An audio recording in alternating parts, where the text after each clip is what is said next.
Want to go far in business and in life? You can't do it alone. The secret is expanding your network of personal relationships, building friendships, connecting on an intimate level, away from the office, over a coffee or cocktail. Welcome to All In with the real Nate Payo. The show that asks what happens when you go all in and leverage the power of your network of personal relationships.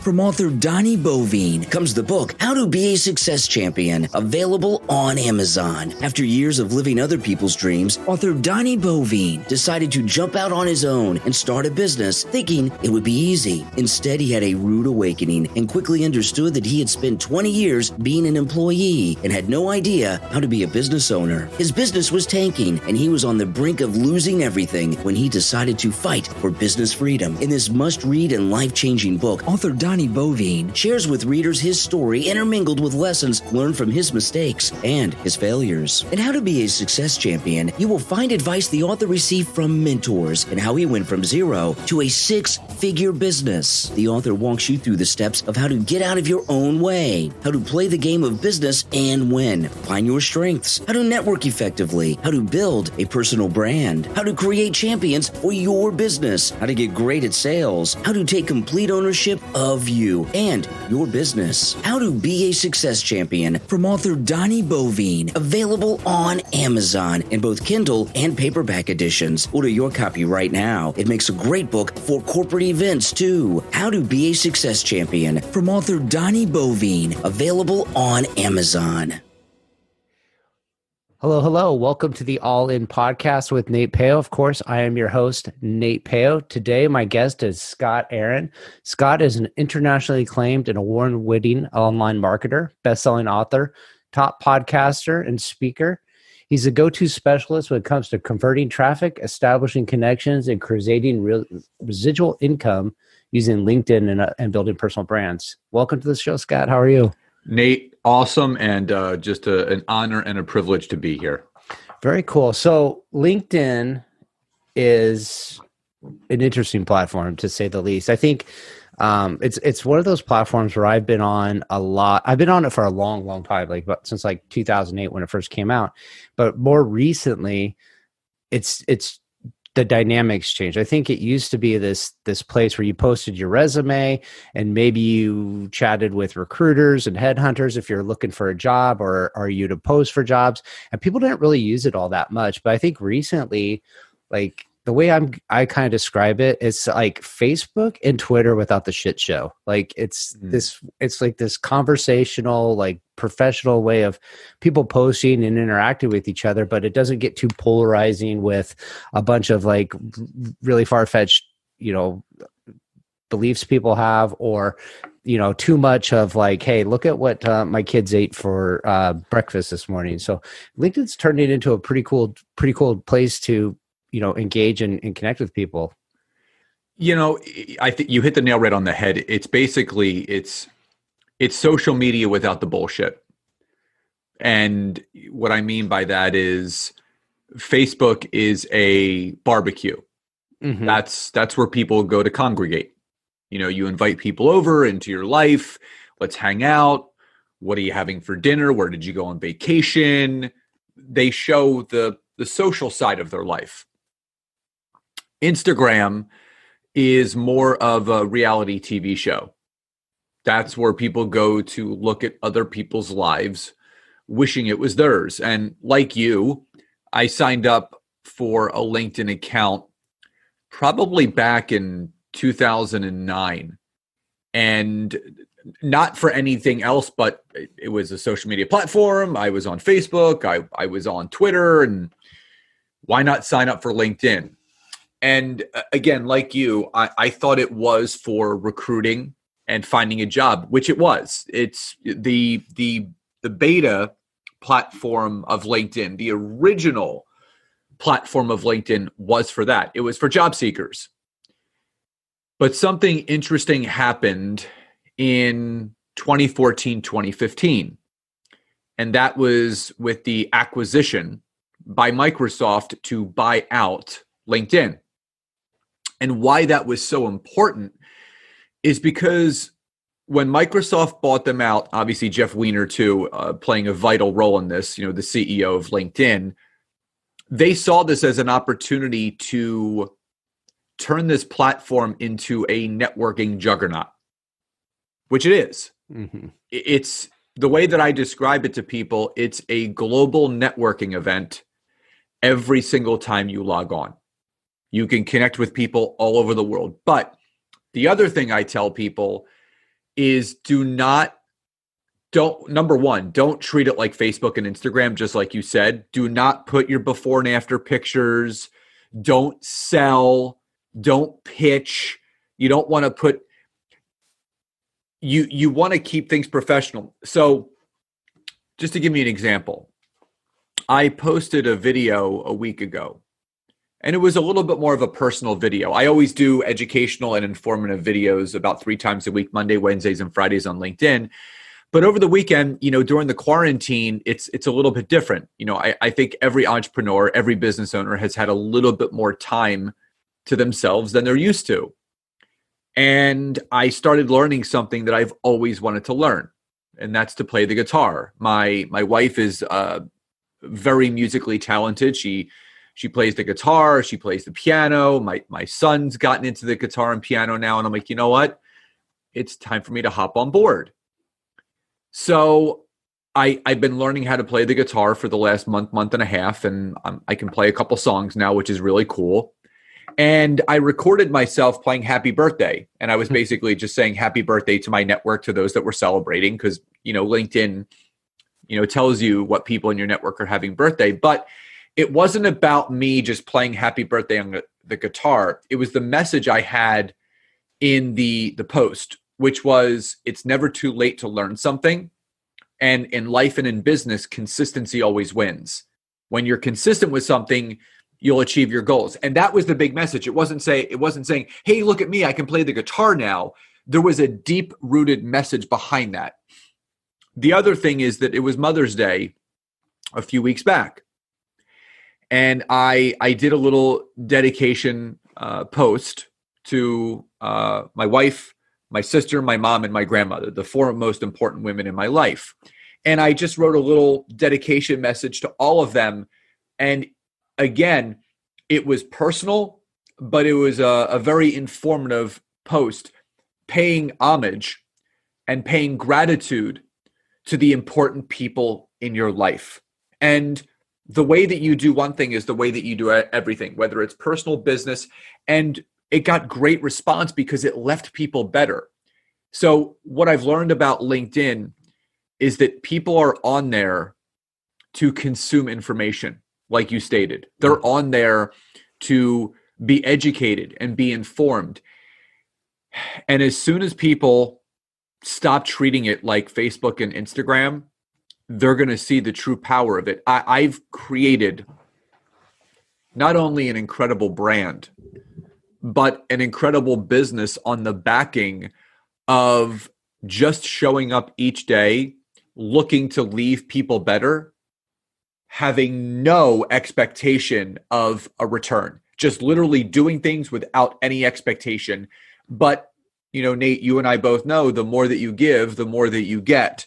So that's my simple advice to people for LinkedIn. It's a search engine. People are looking for you, and you got to be on there in a present fashion where you're educating and informing and not selling and telling.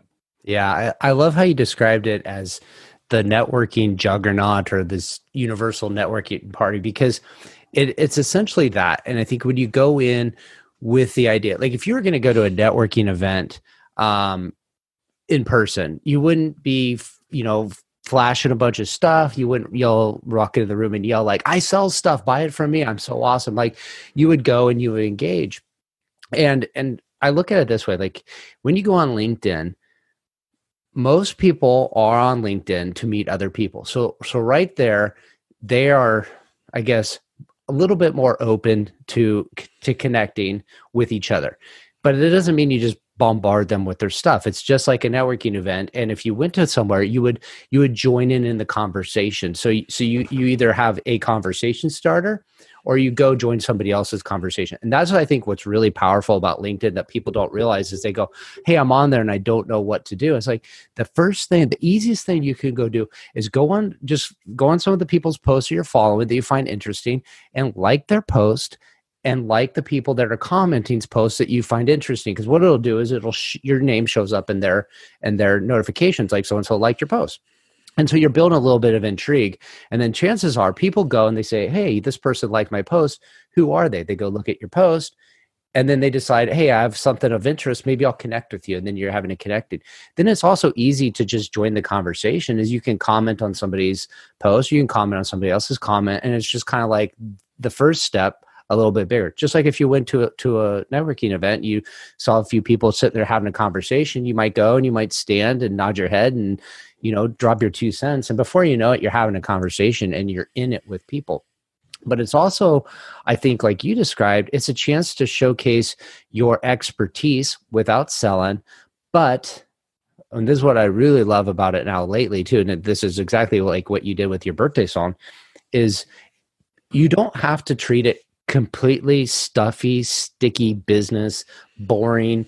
I'm one-dimensional Nate Pale. Like, you go, hey, this is what I'm an expert in. This is what my passions are. And people go, hey, I like it, what this guy has to say. But then you drop and you say, I'm learning to play the guitar. Guess what? Maybe I was following you, Scott, and I was like, yeah, he's always kind of this message. I'm not really that jazzed about it. But, oh, you're learning to play the guitar? I'm learning to play the guitar. Like, maybe I'll comment on it. And like all of a sudden you find out like you have something in common with another person. You've developed a relationship. So I sit on the other side of the table. I'm in my 9-to-5 job, I'm a professional buyer.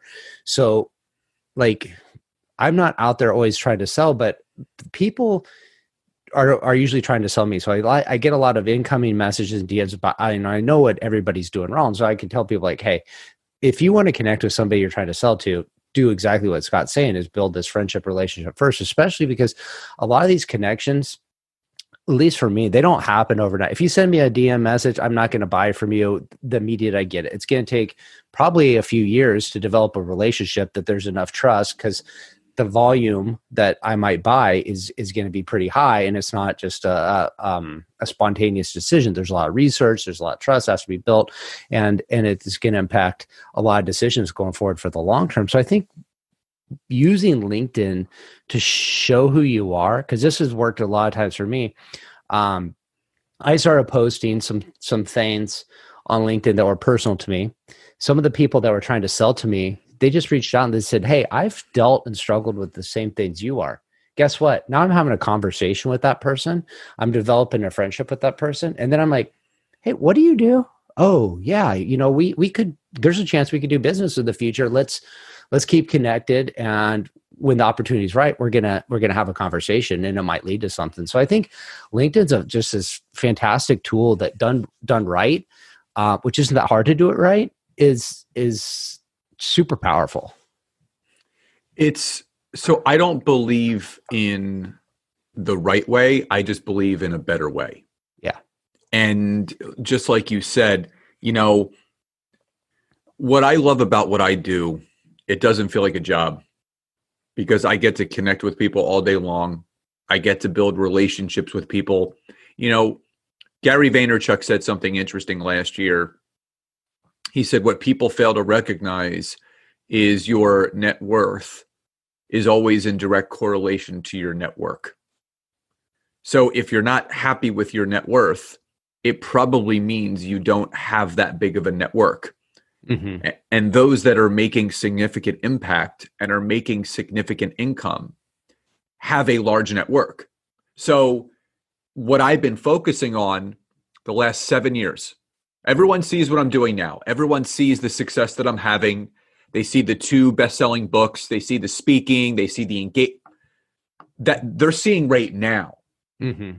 But there have been people that have been along the ride with me for the last 7 years. I've been showing up every single day the same way, since 2013. It's just some people are noticing me now. So, you know the adage, you see the glory, but you don't know the story.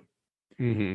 And what I've learned is that when you take consistent action every day, showing up on the right platforms, using them the right way, you're going to start attracting the right people. But again, people look at my social media. They look at the 27,000 plus followers on LinkedIn. They look at the 28,000 plus followers on Instagram. They look at the 12,000 plus followers on Facebook. They look at all that and they're like, oh man, that must have happened overnight. Mm-hmm. I didn't have Instagram 5 years ago. I just started using LinkedIn 5 years ago. I just started using Facebook to promote myself 7 years ago. So it's taken that long. And I mean, it's gone by like that, but you hear those numbers and you're like, oh my God, that's like 75,000 connections. Well, that's compounded. Mm-hmm. That's the daily habits and rituals. So we live in a society right now, not just in the United States, Nate, but globally, we live in this society where we want instant gratification. We want to make all the money in the world right now. When you find a way to impact a ton of people, the money will then show up. Mm-hmm. And I've never been about the money. I knew that the more that I continue to move forward the right way on the right platforms, namely LinkedIn, I knew I would end up being successful. That's just the way that things work out. It's just everyone's looking for those quote unquote, those hacks and those shortcuts. How can I hire someone to, work the algorithm with me so I get a ton of engagement on LinkedIn to give the image that I'm successful and I know what I'm doing. Mm-hmm. That's not how you grow a business, and that is not how you grow a brand. I love what you said. Your network is your net worth, essentially. Because two things I always preach is there's two things that people can't take away from you. They can't be replaced. Like somebody else could learn your skills. Somebody else could, well, I'm going to defeat my argument, but somebody else could do your job. Somebody else could do it a little bit better. You could be replaced, but your experience and your network can't be replaced. And your experience is your education, the things you've gone through in life. And then your network is the people you know and the resources you have at your disposal. And both those take time to develop. So you can't just buy them overnight. You can't buy experience overnight, and you can't buy a network of people. You can buy followers, but you can't buy a network. And when you said your network is your net worth, it's not about like, oh, if I know a lot of people, I'm going to make a lot of money. What it essentially is, I look at it as like you have a toolbox. And your toolbox is providing value or solving problems or serving others.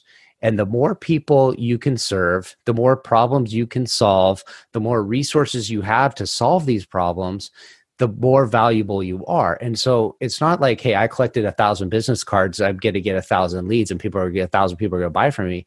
No, what it really is now if I meet 100, 150 people and I go, Scott has a problem, he told me about it. I know Joe over here has the solution, but Joe doesn't know Scott. I'm going to make that introduction. Now you're super happy.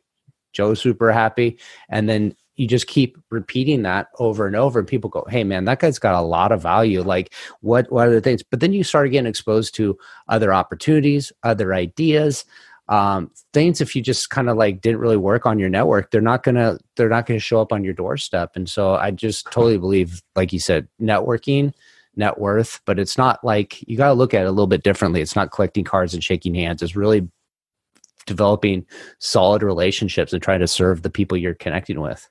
One of the first questions that I ask someone if they set up a call with me to learn about how I can help them. First question, tell me about your business and what is your biggest need right now? Mm-hmm. That's because people will try to, I'll get on the phone with them. They're like, Scott, tell me how you can help me. Tell me what you do. I'll say, no, I need to first know about your business and what your need is, because this goes back to sales 101.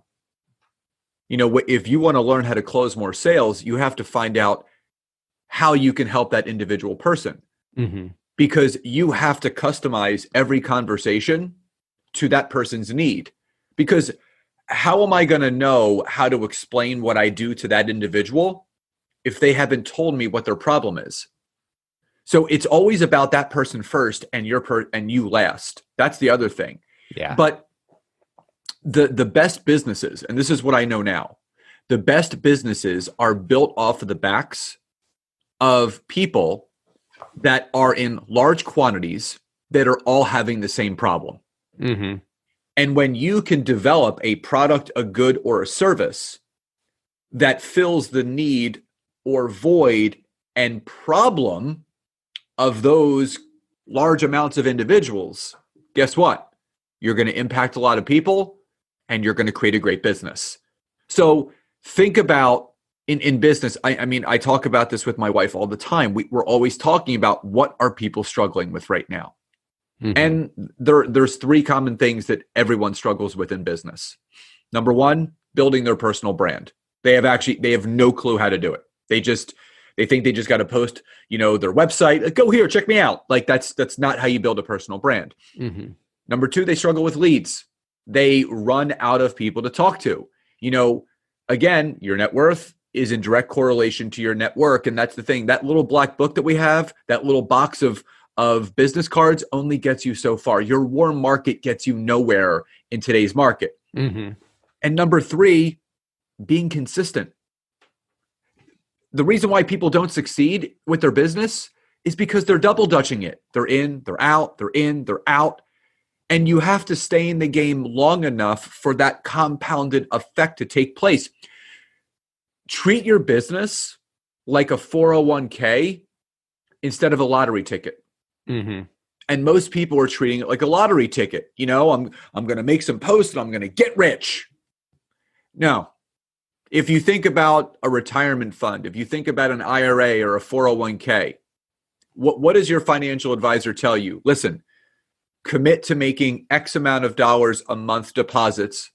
And in the next 15 to 20 years, if you continue to do that, with a base percent average growth, here's what your income could be at the end of this. So it's out of sight, out of mind. You just show up depositing every month into those accounts automatically without you even looking at it, because at the end of it, time goes by like that, as it always does, and you've created that income that you deserve. Business is the same thing. So when you start treating it like a 401k instead of a lottery ticket, you will start showing up a much different way. That's so funny you said that. I was thinking that exact same thought this morning, because I was working out and I haven't really been feeling it. And you think about, like, a lot of people say, okay, hey, I want to do something to improve my life. And you go, I'm going to take massive action. So imagine if you hadn't worked out for a while and you just went in and you said, I'm going to do this like crazy long 2-hour workout with tons of reps and tons of weights. Or you said, I'm going to go invest in the 401k and put like 90% of my money like first day into it. And you're like, fuck yeah, we did it. And the next day you come out, you're like, you know what? This isn't sustainable. I don't feel like doing it. I don't have anything left in me today. And all of a sudden, like, it's not sustainable. So you give up. But you're right. It's about putting in just these little efforts that maybe doesn't feel like a lot, but it's every day. It's showing up every day, a little bit more, and then it compounds, it builds, and it feels linear at first, but everybody that knows compound interest knows the power is as the acceleration. Once it starts gaining some momentum, it starts doubling and tripling, and then that time frame to double and triple becomes shorter and shorter. And before you know it, you're like your hockey curve graph going up. So that leads me to my next question. Maybe you've kind of alluded to the answer already, but what do you believe in people being lucky, and what is your thoughts around the word luck? I don't believe in luck. There was a good portion of my life where, they say things happen by accidental. I believe there's a purpose behind everything. I think that there's no such thing as luck. We create the space for those things to happen. I didn't get lucky on LinkedIn. I didn't. I was looking to solve a problem for my own business. I was looking to generate more conversations, more leads, more visibility. And in the process, figured out a system. And it goes back to my upbringing of being in the wellness industry, writing diet plans and workouts for 18 years. I was already a structured individual. So I had already worked that muscle within my business.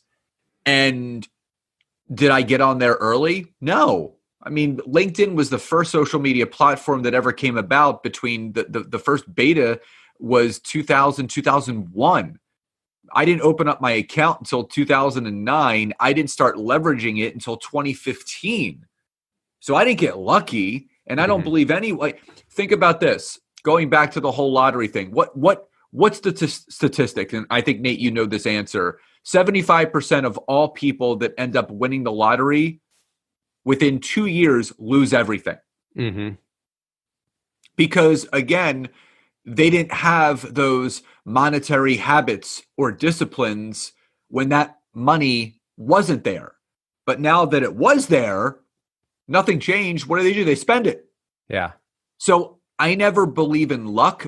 I believe that we create our own opportunities by making new decisions. New decisions open up the door of opportunity. Whether people want to see it as luck, I don't. I see it as an opportunity. You open that door, you walk through, you never know what's on the other side, but if you don't walk through, you're never going to find out. Yeah, I love your approach to that too, of the opportunities, seizing them, being aware of them.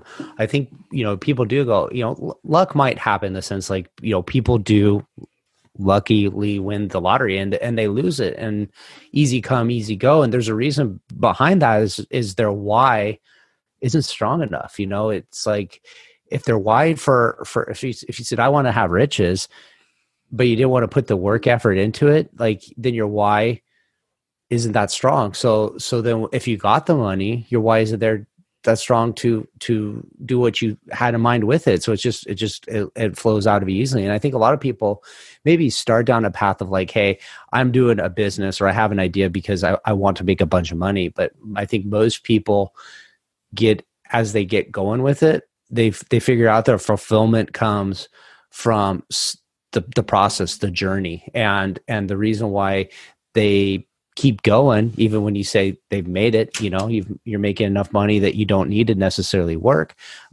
People still go after it and they keep doing it because they just love what they're doing and just want to kind of keep chasing that process. I mean, look at Elon Musk. When this is an interesting story that a lot of people don't even realize. When he developed the technology for the Tesla, he said he believes in what I believe in, which is The Science of Getting Rich by Wallace D. Wattles. Great book. First money mindset book ever written, 1910. And it talks about living in a world of collaboration and creation instead of a world of competition and comparison. So when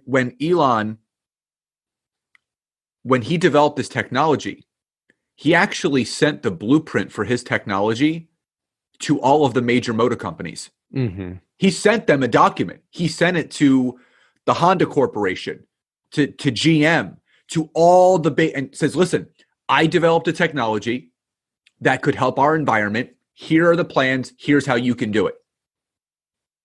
None of them took him up on it. Mm-hmm. But he didn't believe in everyone sees what he's doing now.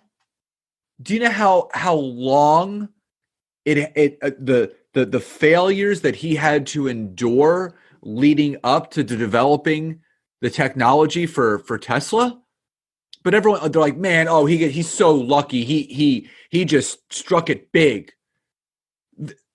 When he launched Tesla, that was the compounded effect of all his failures that he had to learn how to succeed. And you think about Apple and you think about all these conglomerates out there. You think they just like woke up one day and they're like, oh, I mean, go back to what Bill Gates and what all of those big thinkers did. Bezos. You think Bezos knew, Amazon what's going to be today? I think he had goals and dreams and aspirations, but he started just like anybody else. He had a 600 square foot office. Mm-hmm. And look what it is now. So did he get lucky? I don't believe he got lucky. He seized an opportunity. He saw an opportunity that the internet was going to provide. And he said, you know what? I'm going to continue to try to figure this out. I'm going to continue to go all in. And the other thing, a lot of people didn't know, Elon Musk also created PayPal. He created one of the first money exchange platforms out there. So all of these people saw a need and a demand for something, and they just put action behind that thought and that idea and turned it into a business.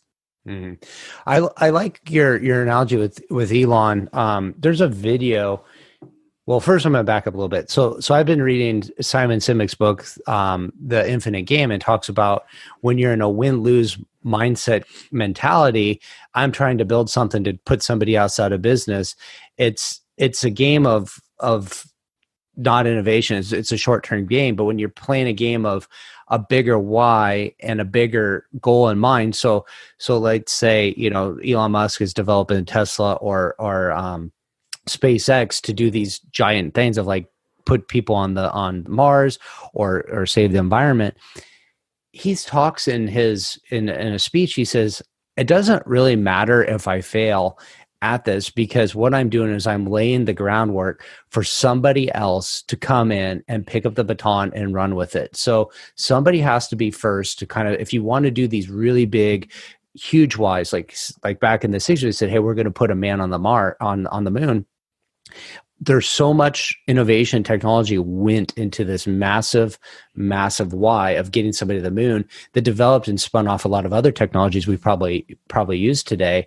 And I think, Elon Musk and Jeff Bezos with the I forget his name of his company, Blue Sky or something to that effect. They're not in a win-lose of like who's going to get to Mars first. They're both setting a foundation of innovation and growth down this path that's going to be the stepping stones that others are going to build upon. So I think that's just so important of a mindset to have is whether you're the best, candy baker in your town or you're trying to put people on Mars, like your goal in life should be to serve as many people as you can and help everybody else. If we all can be better, then we're going to be better in ourselves too. So I think that's a huge thing to take. So my next question for you is this idea of being all in. What does all in mean to you on an idea or an outcome? Doing whatever is required to achieve your goals. And I've played poker. I know the risk that you take when you go all in. You got a 50-50 shot at that point, because either that person you're going all in against, they're either going to have a hand to beat you or they're not going to have a hand to beat you. So when you go all in, you're going to be willing to take risks. You're going to be willing to fail a lot. You're going to be willing to learn from your mistakes. When you're all in, you will invest money in an opportunity. You will invest money in a coach that may not work out. Mm-hmm. You will be willing to go to events or whatever it is and hire people that may or may not help you. And that's the thing. I was speaking to a prospect a few weeks ago, and we connected online. And, they voiced to me how badly they wanted to succeed and how badly they saw value in what I do, and they want to work with me. But, I got a text message 2 days later that they're still considering it, but they've spent and lost so much money on people that made false promises that they're hesitant to do anything else. Now, I'm not going to sit here and tell you that person is not all in, mm-hmm. but I will tell you that they have doubts that they can do it. Because do you know how many bad investments people have had in their career and things have still worked out? I mean, I had to file for personal bankruptcy 4 years ago to enable myself to close my last business. Mm-hmm. I didn't see that as a failure.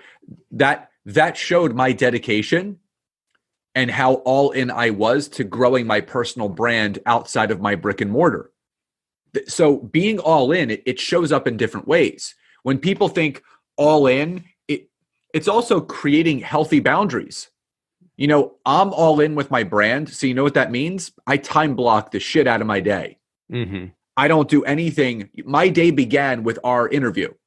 Right. It's 10 a.m. Eastern. I haven't done anything for my business up until this point because I'm so all in with having mental clarity and having clear boundaries around my business and my personal life that I'm going to be very stringent with what I do. So all in means you are willing to do what is required, whether it works or it doesn't work, but you are always willing to move forward.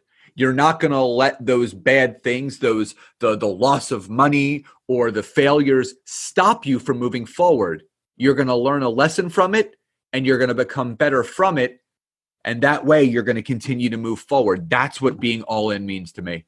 Yeah, I think a lot of times, I've been in that same boat before with coaches is as you look and you say, hey, I hired somebody to do something and they promised things and they didn't deliver. And one, you learned from that because you're going to be more cognizant and aware of who's a right fit for you if you want to bring in a coach or a mentor. And two, I think you have to also look at like what a coach does. If I have a mindset of like, I want to hire a coach to tell me what to do, and show up, like, I think your results are going to be mediocre. It's like when you first go to the gym and you hire a coach, you don't know how to use the equipment. Like, okay, they can show you how to use the equipment. You can learn the proper forms. You can learn the proper techniques, but it's in your heart if you're going to show up every day and do the work, and do the reps, and progressively get better. And on the days you don't feel like showing up and going. And then as you become like maybe a little bit more experienced, you know what to do at the gym, you know what to do in business, but why would you go to a coach? You already know what to do. Well, the coach is there to tell you what you don't know, what you're missing, what your weaknesses are, where you're, they're another set of eyes. They're not your friend and telling you like, rah, rah, rah, you're doing so good. They're here to say, hey, I think you could have gone a little bit deeper on that last thing. So they're there to reach inside and pull what's already inside of you out and make you the best version. So you do have to kind of like look at your past experiences and ask yourself, why did that not work out for me? And what would be a mindset to have of something that will work out in the future? So if you're saying no to hiring a coach, that's okay if your no is right. But if you're saying I'm scared, or then you might want to question your beliefs a little bit more and really ask yourself, are you all in? So that's a really good analogy there. And just remember, a coach is a guide. They're not your babysitter. Mm-hmm. And that's the thing. I always tell my clients, if you follow what I teach you, you will see results over time. Because what I teach is what I do every single day on LinkedIn. So I know it works because I do it every day. Mm-hmm. And the majority of people that end up not seeing results, I end up getting back on the phone with them and I said, are you doing X, Y, and Z? And they're like, you know what? No, I stopped. Mm-hmm. Or I'm not doing this, or I need to do more of that. It's the way that I describe my system and my technique and strategy is a recipe.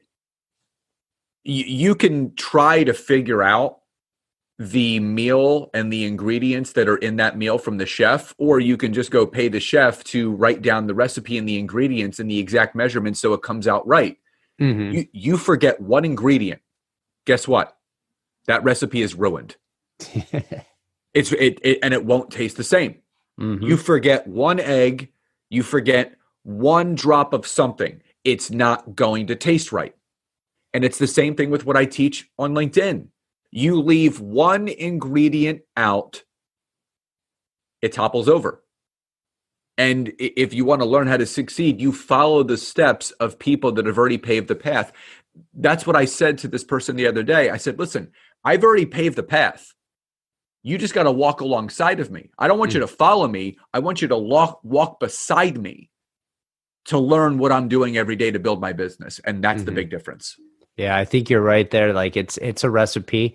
It's not, I think everybody thinks like, I'm all jazzed up. I'm going to do all these things and it's just going to be explosive growth. And it's like, No, it's actually kind of boring. It's actually kind of just showing up every day and doing the same thing every single day over time, and it builds results. And then you're going to get the results you want, and it's going to start getting that excitement that burning desire you're after. But it's definitely a lot of repetition. So you talked a bit about the people you work with. Can you describe, if I'm out here listening, and I wanted to identify with you as a coach, who is this avatar of the ideal person you want to work with? It's an entrepreneur, business coach, online marketer, someone that has a business that revolves around building their personal brand. They provide a service, a program that serves other people. They have high ticket offerings. They are looking to build communities and cultures. And they are tired of spending a lot of money on Facebook and Instagram ads, getting nowhere. And they want to learn how to organically build a network that could increase their net worth. That is the best client for me. Very cool. So if somebody wants to work with you, where can they find you?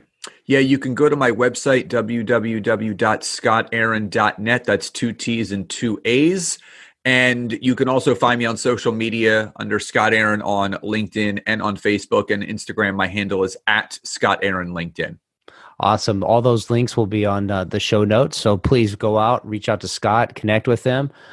Just follow him on LinkedIn for a bit. Just see what he's got going on. I think, sometimes just watching what people are up to gives you a feel for if they're a right fit for you. And you're going to probably say, hey, this guy's doing some cool stuff. I want to know a bit more, and connect with him and engage in a conversation with him and just see where it goes. That's one of my mottos, is like with networking, is just go. Just put your foot out there, get a conversation going. You never know who's going to be that one person you meet that's going to make a huge difference in your life, or vice versa. You might make a huge difference in someone else's life. So be open to connecting with, anybody. You never know. That's what my advice is with the networking. So very cool having you on, Scott. I think you had a lot of great insight and wisdom to share. I'm sure you got a lot more that to offer your clients in just this brief conversation. So great connecting with you for sure. You too, Nate. Again, appreciate you, and thank you for the opportunity to come on today. Awesome. Thank you. Make sure to visit our website, therealnatepeo.com, where you can subscribe to the show on iTunes, so you'll never miss an episode of All In. While you're at it, if you found value, we'd appreciate a rating on iTunes, or if simply tell 2 friends about the show. Looking to connect? You can find Nate Peo on LinkedIn or Instagram.